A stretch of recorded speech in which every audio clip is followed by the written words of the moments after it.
Ting daw siya yung na-blessing. Wow! Saging, blessing. Guys, ayun. So nga, tamang-tama guys. Lagi lang kayo magdasal araw-araw, no?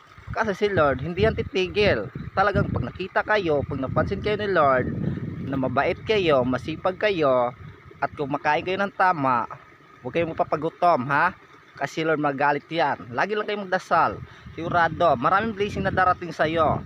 Sa akin nga nakapaligid na yung blessing dito, oh. Ayan, makikita mo. Napakaluwag. Ang daming blessing na darating talaga. Ang kaso lang, hindi to sa akin guys. No? Talagang inaangking ko lang. So guys, dapat ganito lang, no? Gumagawa lang naman ako ng content, no? So guys, bye-bye. So ganito lang gawin nyo, ha? Kung gusto nyo mag-content. Bye-bye guys. I love you.